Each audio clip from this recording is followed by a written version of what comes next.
नमस्ते दोस्तों। मैं डॉक्टर प्रवीण उपाध्याय इटली से बात कर रहा हूँ और आप सबको यहाँ पे आने के लिए शुक्रिया। मैं अभी अपने बैल्कनी में बैठा हुआ हूँ धूप सेकते हुए। आज धूप निकला है और जो कि बहुत अच्छा है। आप देख सकते हैं शानदार नज़ारा है आज। और आखिरी बार मुझे पूछा गया था कि क्वारंटाइन में कैसा दिखता है इटली, तो मैं आप लोगों को एक नज़ारा दिखाना चाहता हूँ।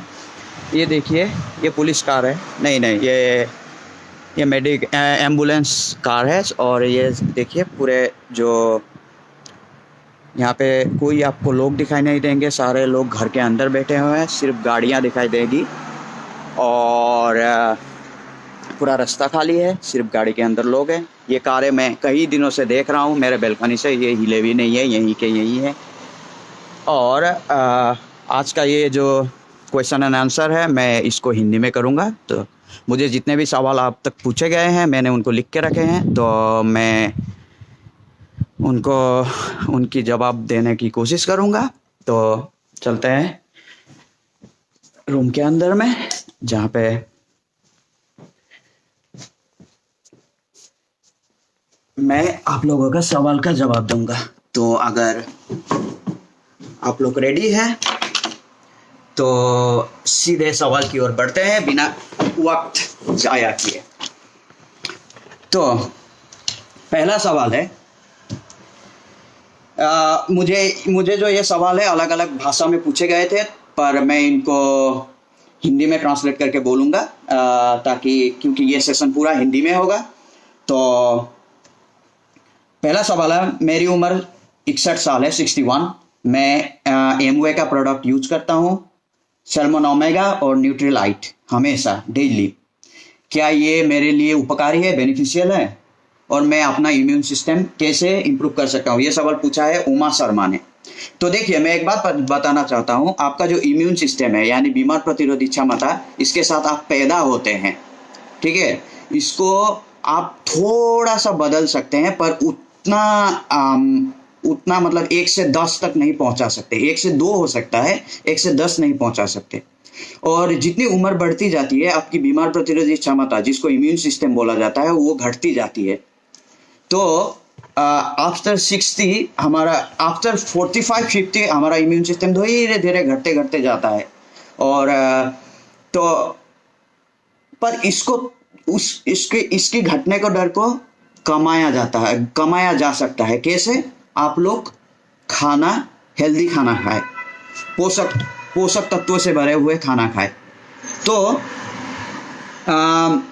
अगर आप ये जो एमवे का प्रोडक्ट यूज कर रहे हैं या न्यूट्रीलाइट, मुझे नहीं और ये salmon omega 3 fatty acid immune system पे उतना असर नहीं करता है, पर हमारे जो कार्डियोवास्कुलर डिजीज है उस पे कार्यकारी है, उसके लिए अच्छा है। तो आप ये जो ओमेगा 3 फैटी एसिड है वो HDL है, जिसको हाई डेंसिटी लिपोप्रोटीन बोला जाता है। तो वो हमारे जो हमारे ब्लड वेसल्स होते हैं उनमें जो फैट जमा होता है उसको हटाने का काम करता है, झाड़ू के जैसा, ठीक है। तो ओमेगा 3 फैटी एसिड से आपको कार्डियोवास्कुलर डिजीज होने का चांस कम रहता है। और ये जो एमवे प्रोडक्ट है, न्यूट्रीलाइट प्रोडक्ट है, अगर आपको खा रहे हैं, आपको अच्छा लग रहा है तो आप खा सकते हैं। पर आपका इम्यून सिस्टम इंप्रूव करने के लिए सबसे बढ़िया तरीका है आप कंप्लीट फूड खाएं, जिसको कंप्लीट फूड बोला जाता है, जिसमें कार्बोहाइड्रेट भी मिलेगा आपको और थोड़ा सा फैट मिलेगा, ज़्यादा नहीं, प्रोटीन होगा, उसके साथ एसेंशियल न्यूट्रिएंट्स होगा। सब्जियां खाएं, मांस मछली खाएं, और अगर मांस मछली नहीं मिलता है तो आप चने खाएं, जिसमें जिन सब्जियों में आपको प्रोटीन मिलता है। इससे आपका कंप्लीट फूड होगा, इम्यून सिस्टम चलता रहेगा। तो मैं आशा करता हूँ उमा शर्मा को आपका जवाब मिल गया होगा। अगर मुझे साधारण खांसी है, दूसरा सवाल, तो क्या मुझे इमरजेंसी पे कॉल करना जरूरी है? पहली बात, मुझे नहीं पता भारत में क्या प्रोसीड्यूर है एग्जैक्टली, पर आपको जब कोरोना वायरस हो आपको इमरजेंसी में जाने की जरूरत नहीं है। इमरजेंसी में वो लोग जाते हैं जिनके जान बहुत खतरे में है या फिर जिनको इमीडिएट अटेंशन चाहिए। अगर आपको साधारण खांसी है और आपको आपको जो बुखार भी है और आपको डाउट लग रहा है कि आपको कोरोना वायरस हो सकता है, तो आप जो टोल फ्री नंबर है, हेल्पलाइन नंबर है, उस पर कॉल कीजिए, या तो आपका जो डॉक्टर है जिसको आप हमेशा जाके दिखाते हैं, फैमिली डॉक्टर, उनको कॉल कीजिए। तो उनको कॉल करने के बाद वो बोलेंगे डायरेक्ट इमरजेंसी में मत जाइए, डायरेक्ट इमरजेंसी में जाने से दूसरे लोगों का भी जान जोखिम में पड़ सकता है। और दूसरी बात, हर एक नॉर्मल खांसी या फिर कफ कोरोना वायरस की वजह से नहीं होता है। बुखार होने के अनेक कारण होते हैं, उनमें से एक है आपका अलग अलग वायरल डिजीज, दूसरे वायरल डिजीज और बैक्टीरियल डिजीज के वजह से भी बुखार और सर्दी हो सकता है। तो हर एक बुखार या सर्दी कोरोना वायरस की वजह से नहीं होता है। आप लोग पैनिक मत होइए, उसके लिए टेस्ट करना पड़ता है। तो पहले टोल फ्री नंबर पे कॉल कीजिए अगर आप लोग को डाउट है तो। और ये सवाल पूछा था आपका गोरखा चंद्र आचार्य गुरागाई, उन्होंने पूछा था।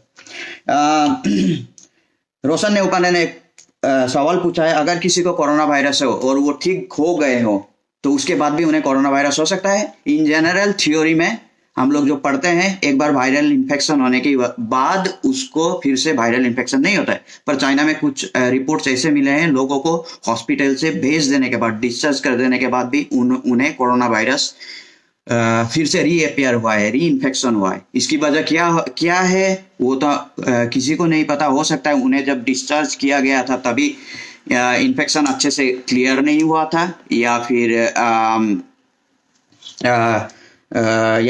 हो सकता है फिर से उनको री इन्फेक्शन हुआ है। पर अभी तक पूरी तरह से बोला नहीं जा सकता है कि एक बार कोरोना वायरस से रिकवर होने के बाद इन्फेक्शन फिर से होगा या नहीं। पर इन जनरली वायरल इन्फेक्शन में एक बार इन्फेक्शन होने के बाद दूसरी बार नहीं होता है।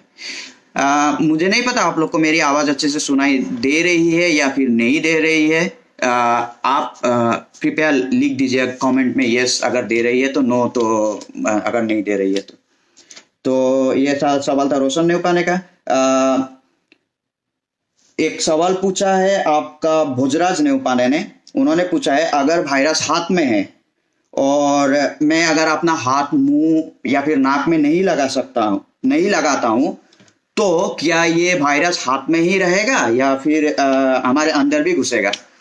तो मैं इस पर यह बताना चाहता हूं कि अगर आपका वायरस हाथ में है और अगर नाक और मुंह में अगर आप हाथ नहीं लगाते तो आप कंप्लीटली सेफ है, क्योंकि वायरस को घुसने के लिए वायरस हमारे एक ही जगह पर अटैक करता है, वो हमारा फेफड़ा है, जो लंग्स है। फेफड़े से दूसरा जगह में वो अटैक नहीं कर सकता है। तो अगर और हमारे जो हाथ है ये डेड स्किन सेल्स है, इसके ऊपर में मरे हुए चमड़े के जो कूक है, कोशिका है, उससे बने हुए, तो इससे कोई भी चीज अंदर नहीं घुस सकता है। पर हमारे ये जो है ये इसमें म्यूकस मेम्ब्रेन होता है, इसमें से वायरस इजीली घुस सकते हैं। तो आपको कोई चिंता करने की जरूरत नहीं है। अगर आपको लगता है आपका वायरस आपके हाथ में है, आप घर पे आइए, साबुन से हाथ धोइए, उसके बाद आप लोग आप ठीक से अच्छे से साबुन से हाथ धोइए, फिर उसके बाद आप प्रोटेक्टेड है। और वैसे भी आप लोग अपना जो हाथ और नाक, मुंह और नाक में या फिर चेहरे को छूने की जो आदत होती है हम लोग की कॉमनली, उसको जितना हो सके कम करें, या तो ना ही करें तो बेहतर है।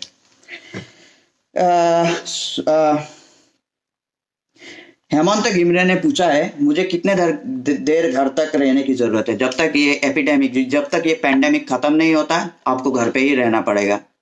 सबसे सेफ यही है, आपके लिए भी, आपके परिवार वालों के लिए भी और दूसरे आदमियों के लिए भी। एक सवाल पूछा है बीजू शर्मा ने, क्या शराब पीने से, मतलब अल्कोहल पीने से कोरोना वायरस नहीं होता है? ये बिल्कुल ही झूठ है। शराब पीने से, ज़्यादा शराब पीने से या फिर डेली शराब पीने से आपका लिवर अफेक्टेड होता है। और लिवर हमारे शरीर का एक बहुत इम्पोर्टेंट ऑर्गन है, बहुत इम्पोर्टेंट ऑर्गन है, बहुत काम में आने वाला अंग है। तो अल्कोहल पीने से उल्टा आपको असर ज्यादा हो सकता है, मैं नहीं बोलूंगा होगा ही। तो मैं इन जनरली बोलना चाहता हूं कि इस समय में अल्कोहल का कंजम्पशन पूरी तरह से कमा दे। फिर से एक ही सवाल है, रिया देवनाथ ने पूछा है, हम लोग कब कोरोना वायरस से सेफ रहेंगे? तो मैं पहले ही बता चुका हूं कि इस बात की कोई भी पुष्टि नहीं किया जा सकता है कि हम लोग कब तक सेफ रहेंगे, क्योंकि सॉरी मैं क्योंकि अभी तक जो इटली में है अभी तक एक्सपोनेंशियल फेज में है, इंडिया में भी अभी तक एक्सपोनेंशियल फेज का बिगिनिंग में है। तो कोई भी बता नहीं सकता कि अभी कब हम लोग सेफ रहेंगे। तो इस बात का जानकारी कोई भी नहीं दे सकता। दूसरा सवाल है, ओम प्रकाश पांडे ने पूछा है, क्या कोरोना वायरस जानवरों से फैलता है, जैसे कि पालतू जानवर, और क्या कोरोना वायरस जानवरों को इफेक्ट करता है? नहीं, कोरोना वायरस पालतू जानवरों से जैसे कुत्ते, बिल्ली, गाय या फिर बकरी से नहीं फैलता। कोरोना वायरस एक इंसान से दूसरे इंसान में फैलता है। और क्या ये जानवरों को इफेक्ट करता है? नहीं, अभी तक ये कहा गया है, अभी तक रिसर्च से ये पता चला है कि कोरोना वायरस पालतू जानवरों में इफेक्ट नहीं करता है। कुछ जानवर जैसे कि चमगादड़, बैट और पेंगुलिन बोल के एक जानवर होता है, इन जानवरों में कोरोना वायरस पाए गए हैं। पर हमारे साथ जितने भी हमारे भारत में या फिर ज्यादातर दुनिया में, चाइना को छोड़ के, जितने भी पालतू जानवर होते हैं उनमें कोरोना वायरस नहीं पाया जाता। प्रणव ज्योति सैकिया ने पूछा है, क्या चाय पीने से कोरोना वायरस नहीं होता है? बिल्कुल गलत है। आप चाय पीजिए, कॉफी पीजिए, कुछ भी पीजिए, आपको कोरोना वायरस अगर आप इन्फेक्टेड पर्सन के करीब है या फिर आपके शरीर में ऑलरेडी घुस चुका है तो आपको कोरोना वायरस होने की संभावना है। चाय मेडिसिन नहीं है और चाय से आपका कोरोना वायरस हो सकता है।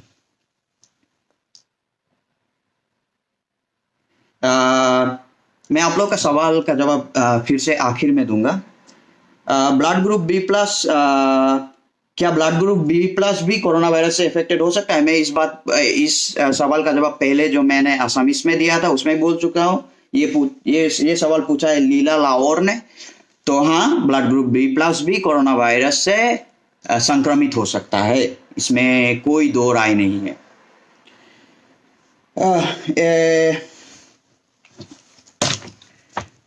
और नेक्स्ट सवाल पूछा है,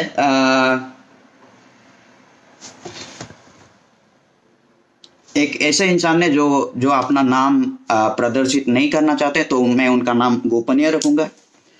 वो पूछते हैं कि मैं बीमार प्रतिरोध इम्यून सप्रेसिव मेडिसिन ले रहा हूँ। इम्यून सप्रेसिव मेडिसिन मतलब कुछ बीमारियों में हम लोग का बीमार प्रतिरोधी क्षमता को दबाना जरूरी होता है। तो उसके लिए जो दवाई दिया जाता है वो जो बीमार प्रतिरोधी क्षमता को दबा देता है, तो उसको इम्यून सप्रेसिव मेडिसिन बोला जाता है। मैं कुछ महीनों से इम्यून सप्रेसिव मेडिसिन ले रहा हूँ, क्या मुझे इसे लेना छोड़ना चाहिए?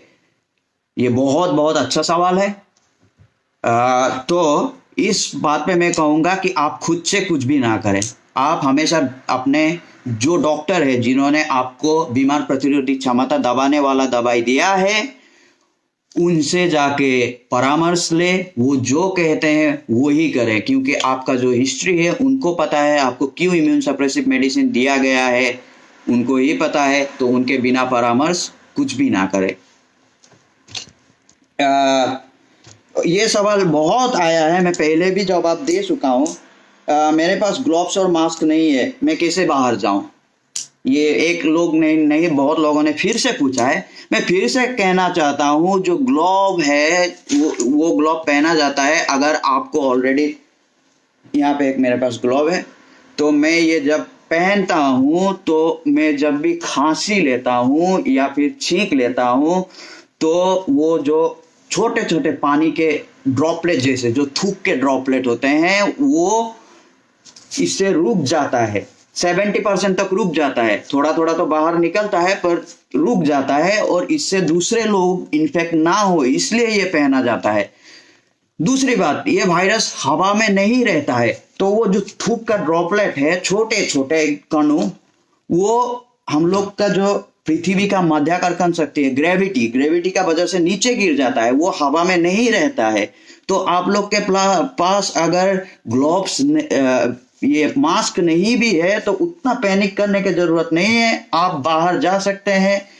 सिर्फ इतना इतना ध्यान रखें कि आप 2 मीटर की दूरी बनाए रखें हर इंसान से, कहीं भी 2 मीटर की दूरी हो। 2 मीटर क्यों? क्योंकि हम लोग जब भी छींकते हैं एक ट्रस्ट पैदा होता है, एक फोर्स में बाहर निकलता है हम लोग का छींक का जो ड्रॉपलेट है, वो एक इंसान कितना भी जोर से छींके वो 1 मीटर मैक्सिमम, 1 मीटर या फिर 1.25 मीटर उतना दूर ही जाता है। तो अगर आप 2 मीटर की दूरी पर हैं तो आप सेफ डिस्टेंस में है, मतलब उन इंसान का जो ड्रॉपलेट है आप तक नहीं पहुंच पाएगा, तो आपके अंदर में कोरोना वायरस नहीं घुसेगा। ये जो मास्क को लेकर जितना पैनिक लोग हो रहे हैं वो बिल्कुल जरूरी नहीं है। हाँ, ग्लोव्स अगर आप, क्योंकि मैं ऑलरेडी बोल चुका हूँ, हाथ से शरीर के अंदर में नहीं घुसता है, और अगर कैसे भी ब्लड में पाया गया तो साइंटिस्ट ये मानते हैं कि इसको सर्वाइव करने के लिए लंग्स चाहिए, ना कि ब्लड। तो उसमें भी बहुत बहुत कम चांसेस है आप बीमार पड़ेंगे। तो आप हाथ इसलिए धोने को बोला जाता है ताकि आप हाथ आंख या नाक या मुंह में ना ले जाएं, और उससे आपके लंग्स में वो वायरस ना पहुंचे, जहां पे उसका लंग्स में उसका वो बढ़ता है, उसका रिप्रोडक्शन होता है, रिप्रोडक्शन नहीं बोल सकते, हाँ वो बढ़ता है। तो इस बात का हमेशा ध्यान रखें कि आप ग्लोव्स को लेकर या फिर मास्क को लेकर उतना पैनिक होने का जरूरत नहीं है। ग्लोव्स और मास्क उनके लिए है जो ऑलरेडी इन्फेक्टेड है, और वो इन्फेक्शन ताकि बाहर में ना फैलाए, क्योंकि ये बोलना बहुत मुश्किल है कौन इन्फेक्टेड है कौन नहीं है। तो इसलिए सभी लोग ग्लोव्स पहनने को बाहर जाते हैं।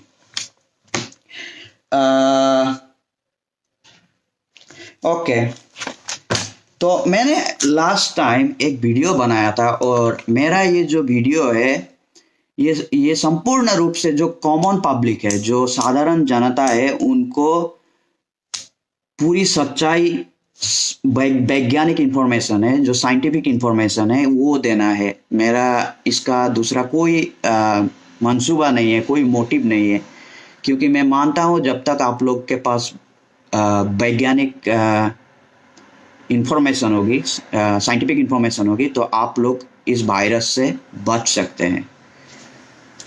तो मैंने आखिर लास्ट टाइम एक वीडियो में बोला था कि जो गौमूत्र है या फिर काव यूरिन वो कोरोना वायरस को ठीक नहीं करता है। तो मुझे लगा कि इस बात से काफ़ी लोगों की जो धार्मिक आस्था है उसको ठेस पहुंची है। तो मैं फिर से कहना चाहता हूँ, मैंने किसी भी धर्म, जाति या फिर किसी भी कास्ट के लोगों को ठेस पहुंचाने के लिए वो बात नहीं बोली थी। वैज्ञानिक कभी भी नहीं मानते, और वैज्ञानिक उस चीज़ को नहीं मानते जिस चीज़ के ऊपर में इंफॉर्मेशन नहीं है, फैक्ट नहीं है, एक्सपेरिमेंट नहीं है। और कोई भी वैज्ञानिक ये नहीं मानता कि गौमूत्र से किसी भी प्रकार की बीमारी ठीक हो सकती है। मैंने क्यों ये बात बोला? जब मैंने वो पोस्ट देखा तो मैं कम से कम आधे घंटे तक सोचता रहा कि अगर ये पोस्ट, वो जो पोस्ट था उसमें लिखा था कि गौमूत्र से कोरोना वायरस ठीक होता है, एक इंसान जिसको इस बारे में बिल्कुल पता नहीं है, उसको पकड़ लीजिए खांसी हो गया या फिर बुखार हो गया, और वो ये सोच के बैठे कि मैं गौमूत्र पी लूंगा मेरा ठीक हो जाएगा, तो वो इंसान तो आखिर में मर ही जाएगा, क्योंकि गौमूत्र से तो उनका ठीक होने वाला नहीं है। तो मुझे लगा कि मेरा इस बात पे कुछ फर्ज बनता है। एज ए साइंस, मुझे विज्ञान पसंद है और मुझे लोगों की मदद करना पसंद है। तो मुझे लगा अगर मैं ये बात लोगों को नहीं बोलूँगा तो ये बहुत गलत बात होगा।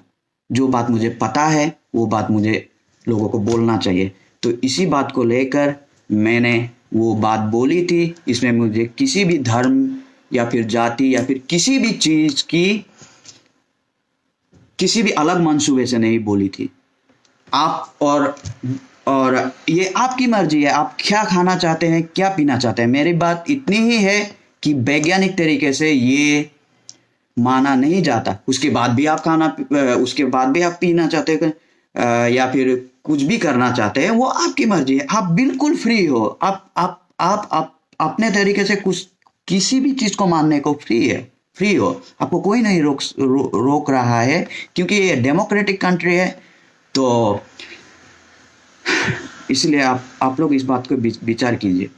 तो मैंने जब वीडियो डाला, मुझे कुछ लोगों ने बोला कि वो वीडियो डिलीट करें या फिर माफ़ी मांगे, जो कि मैं नहीं करने वाला हूँ, क्योंकि वो मैं एक साइंस का स्टूडेंट हूँ बहुत पहले से, और अभी मेरा कुछ फर्ज बनता है सोसाइटी में कि मैं साइंस के जरिए सबको समझाऊं साधारण भाषा में। और हम लोग इसी बात के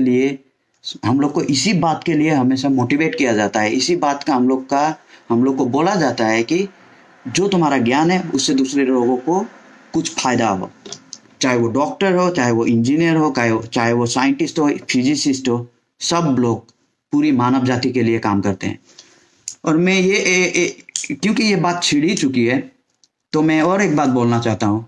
कभी भी किसी भी गैदरिंग में आप लोगों को ये नहीं कहा गया है कि आप लोग गैदरिंग में जाइए। फिर भी आप किसी धर्मानुष्ठान के ऊपर में बेस करके गैदरिंग करते हैं, तो क्या होता है, अगर वहाँ पे एक इंसान भी इन्फेक्टेड है, वो पूरा एरिया इन्फेक्ट करेगा। ठीक है। अगर फॉर एग्जाम्पल कहीं पे पूजा हो रहा है, बहुत लोग जमा हो गए, कहीं पे नमाज पढ़ रहे हैं, बहुत लोग जमा हो गए, कहीं पे चर्च पे प्रेयर हो रहा है, बहुत लोग जमा हो गए। उन्होंने क्या किया, उन्होंने वो वायरस अपने फैमिली में लेके आए। वो फैमिली के जो लोग निर्दोष है, उन लोगों को भी कंटामिनेट किया, साथ में बाकी अड़ोस पड़ोस के लोगों को भी ये बीमारी दी। तो इसकी रेस्पॉन्सिबिलिटी कौन लेगा? और इस तरह के पोस्ट जो फेसबुक में डालते हैं, अगर आप लोग को नींद कैसे आती है रात में, जब आप लोग देखते हैं कि आपका ये पोस्ट पढ़ के किसी की जान जा सकती है, आप लोग रात को सोते कैसे है? मुझे वो पोस्ट पढ़ के गिल्ट लगा, क्योंकि मुझे लगा कि मुझे ये चीज़ बोलना चाहिए था। इसके ऊपर में मेरा कोई धार्मिक या फिर सामाजिक या फिर कोई भी किसी की भावना को ठेस पहुंचाना नहीं था। तो आप लोग इस चीज़ को पॉजिटिवली लें। धन्यवाद। और हम लोग एक बात बताना चाहता हूँ, इटली में अभी तक 1 लाख लोग इन्फेक्टेड हुए हैं और करीबन 11 लाख लोग मरे हैं। आप लोग इस बात को अगर सीरियसली, भारत में अभी भी 3rd फेज में है, 4th फेज में पहुंच गया तो ना तो कोई बता सकता है कि कितने लोग बचेंगे, और ना तो कब रुकेगा वो भी नहीं बता सकते। और आप इटली का जो हेल्थ सिस्टम है, वर्ल्ड का one of the best health system है। तो हम लोग का अगर हेल्थ सिस्टम क्रैश हो गया तो आप लोग समझ लीजिए। तो यही था मेरा सवाल। उसके बाद मैं अभी आप लोग का सवाल का जवाब दूंगा। शुक्रिया आप लोग को देखने के लिए।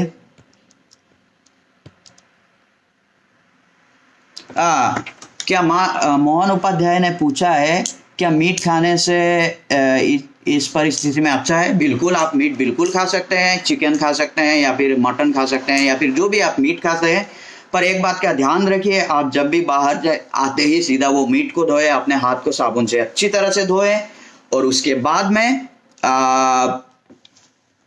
में वो मीट को बहुत अच्छी तरह से पकाए, ताकि अगर किसी ने उस मीट के सामने आकर छींका भी है तो वो वायरस मर जाए। तो आप मीट खा सकते हैं। इनफैक्ट मीट खाना अच्छा भी है, क्योंकि इम्यून सिस्टम को प्रोटीन भी चाहिए होता है। हम लोग तो पूरे प्रोटीन से बने हैं। तो अगर आप लोग वेजिटेरियन है, कोई बात नहीं, चने खाइए, दाल खाइए, जो हम लोग के तो बहुत अलग अलग प्रकार के दाल मिलते हैं। तो आप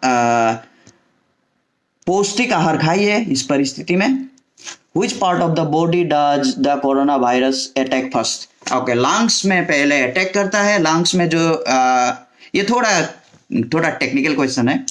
तो हम लोग का जो लंग्स होता है उसमें एक रिसेप्टर होता है, ACE2 रिसेप्टर बोल के, वहाँ पे वो कोरोना वायरस जाके बाइंड करता है। तो वहाँ बाइंड करते ही हम लोग का जो लंग्स का एपिथेलियल सेल है वो सोचता है कि ये तो मेरा ही जब भी कोई बाइंड होता है तो ये तो मेरा ही कोई दोस्त है, क्योंकि हम लोग का जो सेल्स है उनके पास तो आंखें या नाक मुंह नहीं होता है, तो ACE2 रिसेप्टर के साथ बाइंड होके वो अंदर अपना DNA RNA इंजेक्ट करता है, तो ऐसे वो अपना जो है पॉपुलेशन फैलाता है।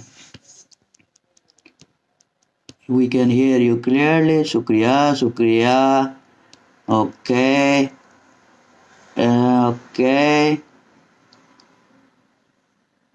Please explain how the genetic material of COVID-2 is protected. मैं आकाशदीप विश्वास को एक बात बोलना चाहता हूँ। ये बहुत सारे ये जो टेक्निकल क्वेश्चन है ये शायद साधारण जनता समझ नहीं पाए, फिर भी मैं आपने बहुत अच्छा सवाल पूछा है।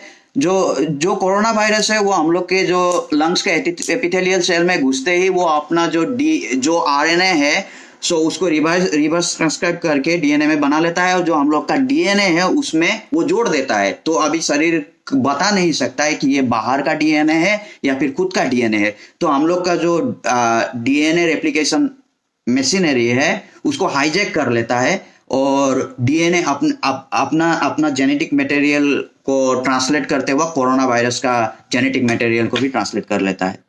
तो इस तरह उसका DNA प्रोटेक्टेड रहता है। Does temperature play any role like African countries are less affected? मैं पहले भी बोल चुका हूँ, ज्यादा टेम्परेचर में ग्रोथ स्लो होता है पर सेकेंडरी इन्फेक्शन होने का चांसेस ज्यादा रहता है। हाँ, टेम्परेचर ये पाया गया है कि ज्यादा गर्म जगह में, ठंडा जगह में ये जो कोरोना वायरस इन्फेक्शन है ज्यादा स्पीड से फैलता है, क्योंकि ठंडा जगह में सरफेस में भी बहुत देर तक जिया रहता है। तो टेम्परेचर का रोल है पर उतना सिग्निफिकेंट नहीं है, हर कोई रिस्क में है दुनिया का। बॉइल्ड वाटर और cold water, which type of water is most prefer in the situation? अगर आपके घर में फिल्टर है जो कि इलेक्ट्रिक फिल्टर या फिर RO और UV वाला फिल्टर जो होता है, तो इस परिस्थिति में आप कुछ भी गर्म या ठंडा पानी कुछ भी पी सकते हैं। पानी साफ पीजिए, पानी का टेम्परेचर से आपको बीमार नहीं होता है। पानी में अगर बीजाणु है, बैक्टीरिया है, कुछ भी है, उससे आपको बीमार होता है। तो गर्म ठंडा पानी का ये जो कॉन्सेप्ट है ये आज से 2000 साल पुराना है, जब मेडिकल साइंस उतना उन्नत नहीं था, और ये अब तक चलते आ रहा है। तो पानी आप कोल्ड या फिर गर्म कुछ भी पी सकते हैं, आपकी मर्जी है, पर पानी साफ हो। और गर्म करके तब पिया जाता था जब टेक्नोलॉजी नहीं था। तो अभी तो RO UV फिल्ट्रेशन सिस्टम काफ़ी उन्नत हो चुका है, आपके घर में वो है तो पानी को फिल्टर करके पीजिए। अगर नहीं है, पानी को गर्म कीजिए और उसको थोड़ा ठंडा होने तक रुकने दीजिए। Can hanky be used in लिeu of mask? हाँ, हैंकी से, ये तो बहुत बढ़िया आदत है, आप हैंकी से मुंह ढाके फिर छींके। कोरोना भाइरस और মানুহৰ মলমূত্ৰ আদিৰ পৰা বিয়পে নেকি? नहीं, बिल्कुल नहीं। कोरोना ভাইৰাছৰ পৰা কেনেকৈ নিৰাময় কৰিব পাৰি?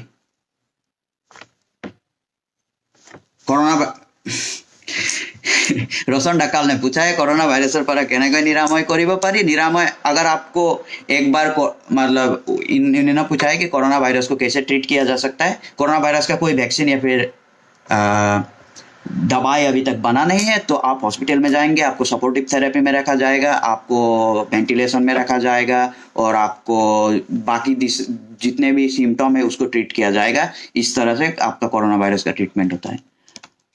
How much are you hopeful that the chain of coronavirus will break in India within the lockdown period? Will this disease likely to eradicate it in the world? Pradeep बेस्या ने पूछा है कि मैं कितना होपफुल हूँ। मैं होपफुल हूँ, मैं एक ऑप्टिमिस्टिक पर्सन हूँ, तो मैं होपफुल हूँ कि ये चेन ब्रेक होगा। पर ये चेन ब्रेक करने का जिम्मेदारी आपके ऊपर में है। एक इंसान कभी भी चेन ब्रेक नहीं कर सकता। मैं आपको सिर्फ सही तरीका बता सकता हूँ, उसको मानना ना मानना वो आप लोग के ऊपर में है। हाँ, इस पर ये चेन को ब्रेक होने में बहुत वक्त लगेगा और इसके बाद में पूरी दुनिया को जो सीख मिलेगी, इससे पूरा दुनिया का हेल्थ सिस्टम से लेकर पॉलिटिक्स सब कुछ बदल जाएगा। इतना तो मैं अभी एज्यूम कर सकता हूँ। कृपया करके वो बात ना करें।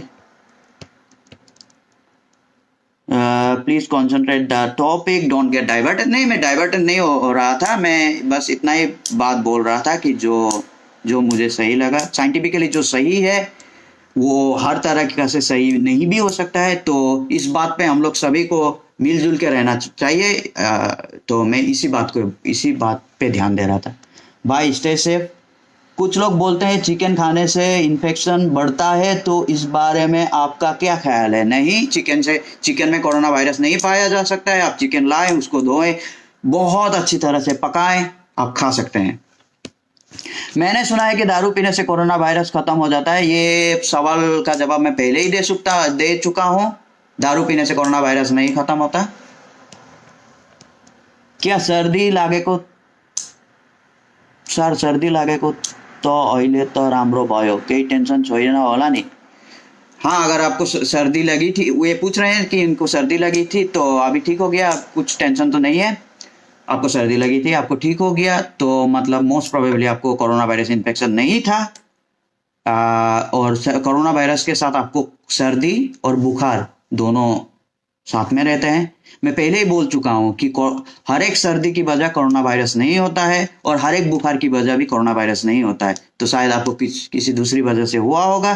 फिर से आपको सर्दी या बुखार, जैसे सर्दी बुखार या दोनों हो, तो आप कृपया जाके अपना टेस्ट करवाएं। Does corona transmit during, Mohan Upadhyay ने पूछा है, corona transmit during sexual intercourse? नहीं, कोरोना वायरस सेक्सुअल इंटरकोर्स के वक्त नहीं होता है। पर आप जब किसी लोगों के साथ सेक्सुअल इंटरकोर्स होते हो, तो आप दूर दूर से तो नहीं कर सकते हो, तो ऑफ कोर्स उस लोग को, उस इंसान को कोरोना वायरस है, तो आप तो सामने ही रहते हो, उस एक्ट के दौरान तो होने के चांसेस बहुत ज्यादा है। सौरभ उपाध्याय में पूछा है, इटाली का क्या गलती है और लोगों को क्या करना चाहिए? मैं पहले भी बोल चुका हूं मेरे आसामीज लैंग्वेज सेशन में कि इटाली में जब 5,000 लोग हुए थे तभी लॉकडाउन शुरू हुआ था। तो वही गलती है कि थोड़ा देर हो गया इटाली में लॉकडाउन करना, और अभी उसका नतीजा ये हो गया है कि लगभग 1 लाख लोग पहुंच चुके हैं, और 10,000 से भी ज्यादा लोग मौत के घाट उतर चुके हैं इस वायरस की वजह से। क्या आपको लगता है लॉकडाउन से पूरी तरह से सिचुएशन ठीक होगा? अभी पूरी तरह से सिचुएशन ठीक होगा या नहीं, ये तो मैं नहीं बोल सकता, पर लॉकडाउन ही एक ऐसी वजह है जो आपकी जान बचा सकता है। ऋषि दाल ने थैंक यू सर पूछा है, योर मोस्ट वेलकम। मैं आपके लिए हमेशा यहाँ पे हूँ। आप लोगों का जो भी सवाल है, मेरा एक आप लोग से रिक्वेस्ट है, सवाल एक ही जगह पर पूछिए कृपया, क्योंकि ये कोई एक तरफ पूछता है तो कोई दूसरी तरफ पूछता है।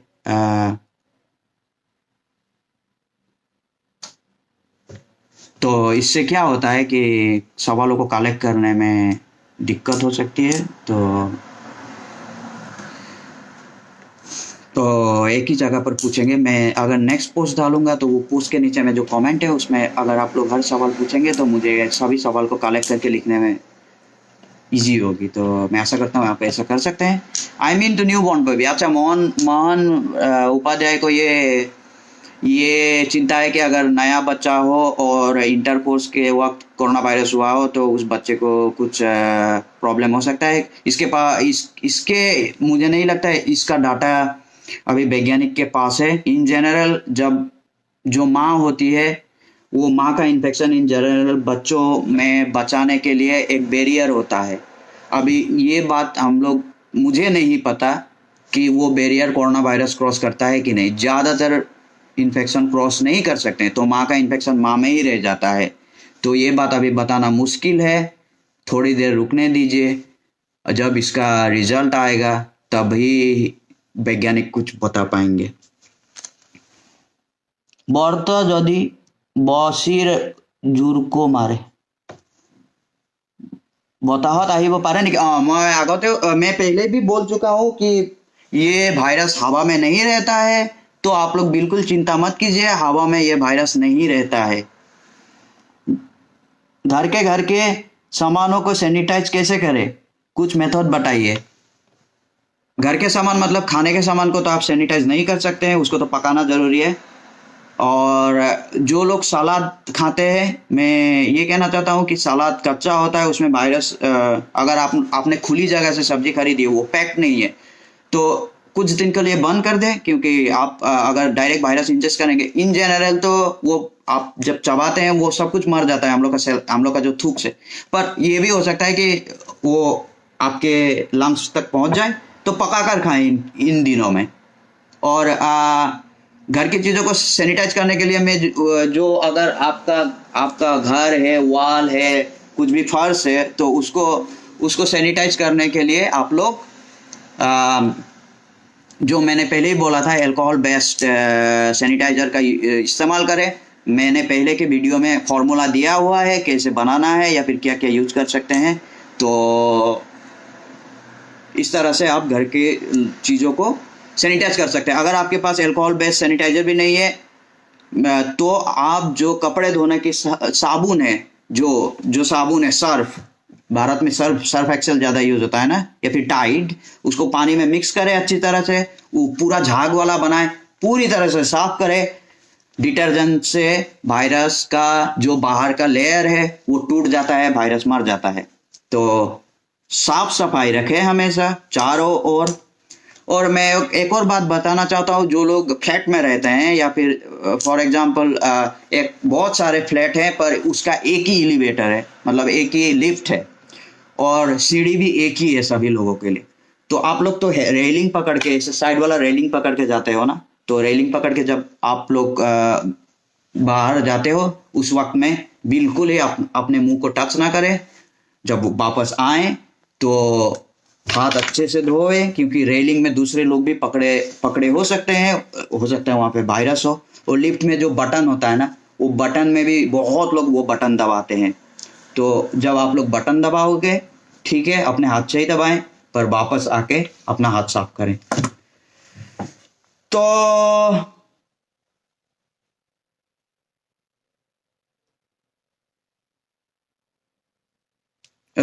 सौरभ उपाध्याय में पूछा है, चाइना में फिर से शुरू हुआ है ये वायरस, स्पेशली युहान सिटी। आपका राय इस बारे में? अभी इस बारे में मैं राय नहीं दे सकता हूँ क्योंकि मैं चाइना में नहीं हूँ।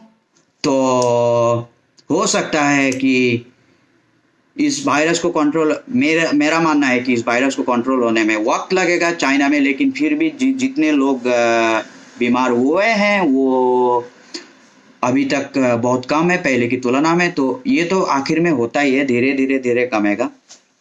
तो बुलंद रहें, चिंता ज़्यादा मत करें।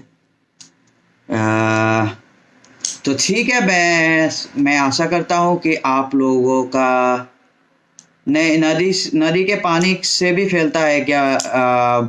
Reply please. अर्जुन के शर्मा ने पूछा है।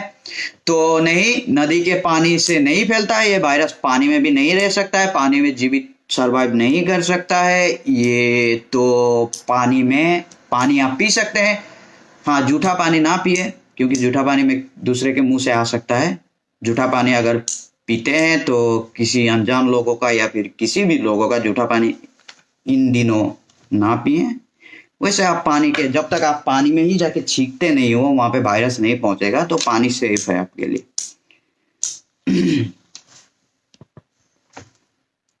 एतिया इटाली रिकवर होइसन ने ज्योति पवन बर्दलोई ने पूछा है।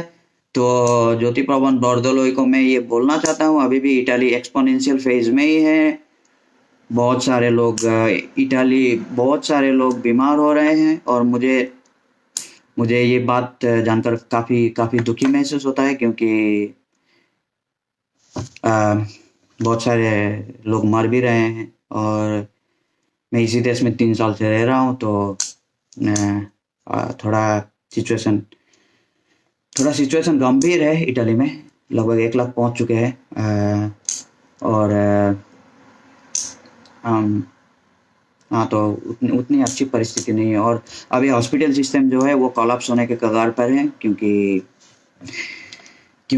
अभी तक तो ठीक था। हॉस्पिटल होने के बाद में लोग बाहर टेंट बना कर भी कर रहे थे, अभी इतने लोग हो गए हैं कि उनको बाहर टेंट में भी रखना मुश्किल हो चुका है। तो पता नहीं, इटली का हॉस्पिटल सिस्टम वर्ल्ड का वन ऑफ द बेस्ट है। तो अगर यहाँ पे ऐसा है तो kindly mention the procedure of making alcohol based sanitizer. What should be the water percentage? 30% water, 70% alcohol होता है। तो वाटर प्रोसीड्यूर बनाने का वाटर प्रोसीड्यूर आपको जानना है तो मेरा पहला वाला जो वीडियो है वो असमिस में बनाया है, मैंने वहां पे एक कमेंट दिया है, बहुत अच्छी तरह से लिखा हुआ है, आप उसको पढ़िए तो आपको पता चल जाएगा।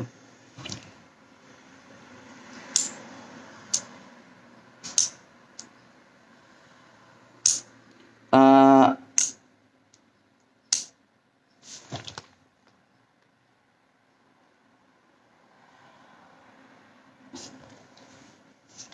Assam গভৰ্ণমেণ্টে CMEHBS-এ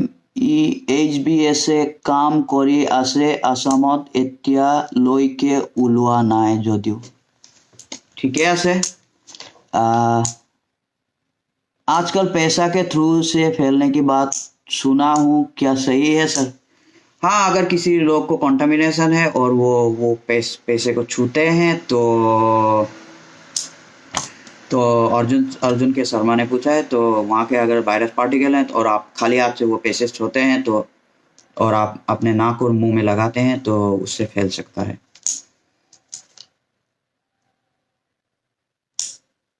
Any suggestion to Indian government and people of India as per your observation and mistake done met Pitali? मुझे गवर्नमेंट को कोई भी सजेशन नहीं देना है, मुझे लोगों को बोलना है कि आप लोग घर के अंदर में घुसे रहें। इससे क्या होगा, आप अपना जान बचाएंगे और दूसरे लोगों का जान बचाएंगे, अपने फैमिली का भी जान बचाएंगे। एक ही इंसान निकले। मैं आखिर के वीडियो में भी मैं सौरभ उपाध्याय को बोलना चाहता हूँ, मैं ये सब बातें आखिर के वीडियो में बोला हूँ आसामीज में, आप उसको देखिए। आपको अगर कुछ समझ में नहीं आता है तो मैं एक पोस्ट डालूंगा, उसके नीचे कमेंट कीजिए। तो आप लोग सीख लीजिए इटाली में जो सिचुएशन है उसके ऊपर में, और मैं आशा करता हूँ कि आप लोग सब कुशल मंगल रहें। और इसी के साथ अपना वीडियो और इस वीडियो को जितना हो सके शेयर कीजिए। मुझे लगता है काफ़ी, पता नहीं कितना वक्त हो गया है, मैं ये देख नहीं पा रहा हूँ यहाँ पे। और जितना हो सके शेयर कीजिए, लोगों को जागरूक कीजिए, लोगों को वैज्ञानिक जो नॉलेज है, वैज्ञानिक ज्ञान देने का कोशिश कीजिए सरल भाषा में। आप लोग जितना शेयर करेंगे उतने लोगों तक ये बात पहुँचेगी। शेयर करते रहें, शेयर करते रहें, शेयर करते रहें, और हम लोग इस बीमारी से जीत सकते हैं। ये एक बहुत अभी तो पेंडेमिक मतलब पूरी दुनिया में फैल चुका है, और मुझे जो इटली का हाल है उसको देख के काफ़ी बुरा लगता है।